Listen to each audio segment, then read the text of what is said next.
Assalamualaikum warahmatullahi wabarakatuh. Perkenalkan, nama saya Ambar Priyakusuma, NIM D041803 Di sini saya akan menjelaskan tentang materi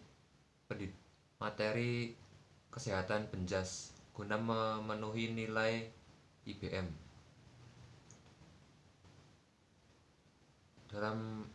Pertama-tama, dalam kegiatan pendidikan terdapat pendidikan kesehatan.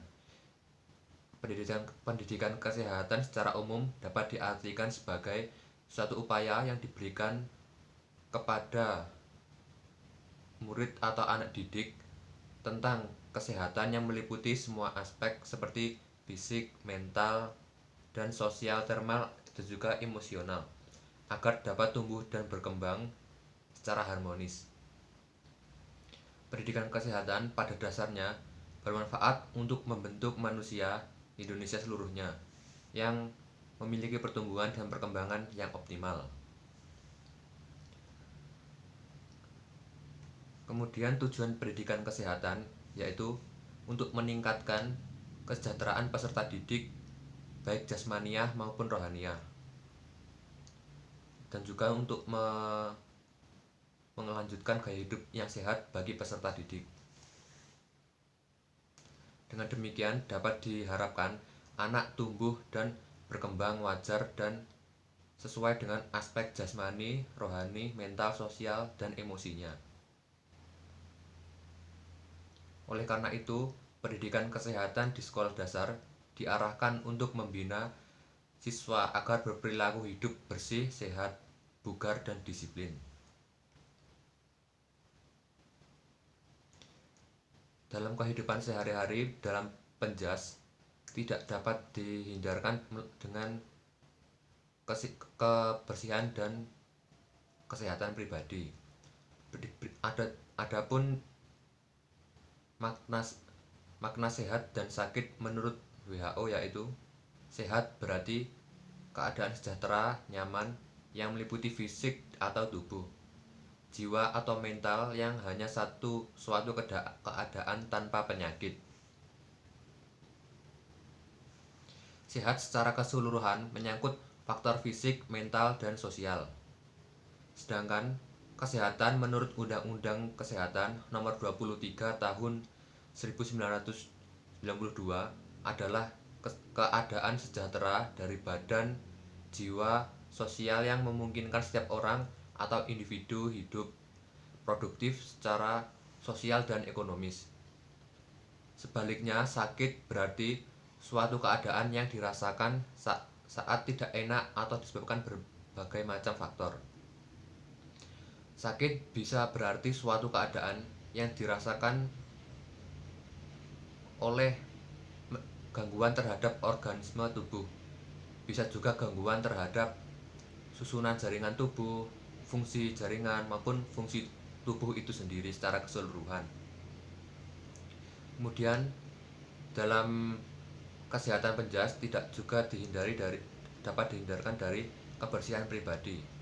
Memelihara kebersihan pribadi tidak terlepas dari upaya pendidikan secara keseluruhan, khususnya pendidikan kesehatan. Pemeliharaan kebersihan yang optimal akan terwujud apabila sejak kecil kepada anak sudah ditanamkan sikap hidup bersih dan contoh dari orang-orang sekitarnya seperti orang tua, teman sebaya maupun gurunya. Karena itu, setiap orang harus selalu berupaya memelihara dan meningkatkan taraf pribadi kesehatannya, dan juga membiasakan hidup bersih dan sehat di samping mencegah datangnya penyakit. Kemudian kesehatan pribadi. Agar kesehatan pribadi selalu terpelihara dengan baik, kebersihan kulit, kuku, rambut, mata, hidung, telinga, mulut, dan gigi, dan pakaian juga harus terjaga.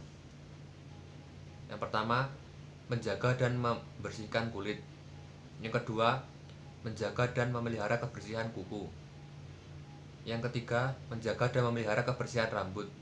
Yang keempat, memelihara kebersihan dan kesehatan mata. Yang kelima, menjaga dan memelihara kesehatan hidung. Yang keenam, membersihkan kebersihan telinga. Yang ketujuh, memelihara kebersihan mulut dan gigi. Yang kedelapan, memakai pakaian yang bersih dan layak pakai. Semua hal tersebut dapat kita lakukan di rumah, seperti kehidupan sehari-hari dengan mandi, menggunakan sabun, kemudian menjaga dan memelihara kebersihan kuku dengan memotong dan membersihkannya. Kemudian untuk rambut bisa berkeramas, kemudian kebersihan dan kesehatan mata dijaga dengan membersihkan kotoran-kotoran dan tidak banyak terlalu begadang menonton layar ataupun gadget. Kemudian kebersihan telinga juga dapat dibersihkan menggunakan cotton bud atau sabun saat mandi.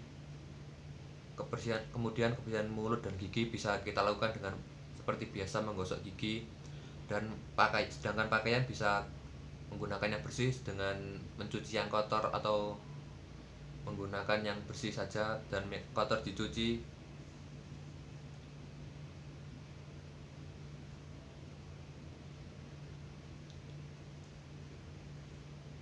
Kemudian dalam kesehatan penjas juga meliputi minuman dan makanan sehat. Fungsi makanan dan minuman juga memengaruhi kesehatan penjas kita. Fungsi makanan adalah untuk memenuhi kebutuhan serta untuk membantu fungsi-fungsi tubuh lainnya. Makanan juga memerankan peranan penting dalam kehidupan sosial karena dapat mempengaruhi hal-hal bersifat psikologis namun emosional. Secara fisiologis, fungsi makanan dibagi menjadi 3 kategori, yaitu untuk menambah energi, membangun dan mempertahankan sel-sel jaringan, pengaturan proses dalam tubuh. Sumber zat gizi dari fungsinya bahan makanan dibagi menjadi 4 kelompok, yaitu bahan makanan sumber energi, bahan makanan sumber lemak dan minyak, kemudian bahan makanan sumber protein, kemudian bahan makanan sumber mineral dan vitamin. Makanan sehari-hari hendaknya mengandung berbagai macam zat gizi yang diperlukan oleh tubuh. Makanan yang baik adalah makanan yang mengandung karbohidrat, protein, lemak, vitamin, mineral. Adapun semboyan tempo dulu, yaitu makanan dengan memakan 4 sehat 5 sempurna. Namun sekarang semboyan itu telah diganti dengan menu seimbang. Artinya makanan tersebut harus cukup mengandung karbohidrat, protein, lemak, vitamin, dan mineral dengan komposisi karbohidrat 6070%, lemak 60-70%,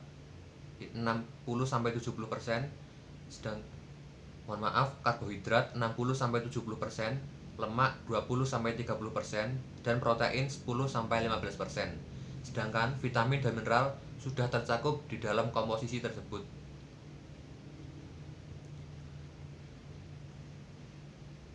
Kemudian selanjutnya mengenai pendidikan keselamatan. Pengertian dan ruang lingkup pendidikan keselamatan. Pendidikan keselamatan merupakan suatu upaya tentang penanggulangan, pencegahan, dan penghindaran terjadinya kecelakaan yang bertujuan agar memperoleh keselamatan bagi manusia dan harta bendanya. Pendidikan keselamatan mencakup ruang lingkup substansi yang luas dan berkaitan erat dengan beberapa mata pelajaran lainnya, seperti pendidikan kesehatan, pendidikan jasmani, dan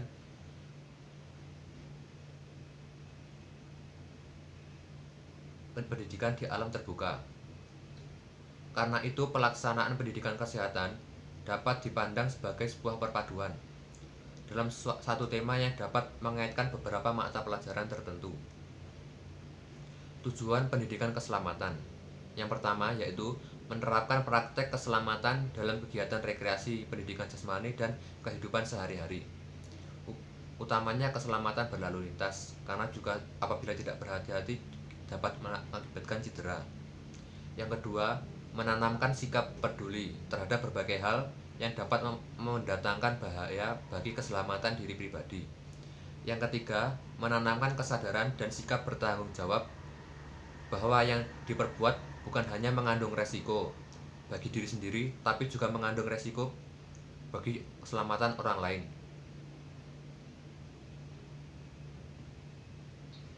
Yang keempat, mengembangkan pemahaman terhadap hak dan tanggung jawab dalam hubungan dengan orang lain. Yang kelima, memahami bahwa tindakan mengandung konsekuensi bagi diri sendiri maupun orang lain. Kemudian manfaat dan penyelenggaraan pendidikan keselamatan. Yang pertama, melalui pengamatan langsung atau pengalaman nyata. Siswa dapat menghayati dan menentukan sendiri masalah dalam lalu lintas. Yang kedua, penguasaan keterampilan menggunakan kendaraan, misalnya naik sepeda dan sebagainya.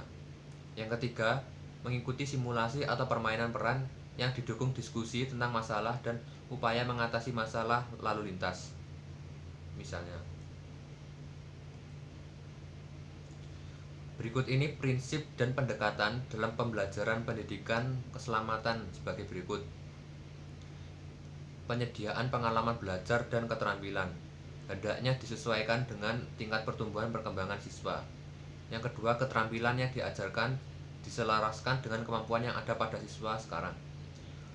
Yang ketiga, guru sudah terbiasa dan menguasai keterampilan yang bersangkutan. Yang keempat, keterampilan dilakukan di lingkungan yang aman. Yang kelima, keterampilan dijelaskan dan dilakukan sebaik mungkin sementara siswa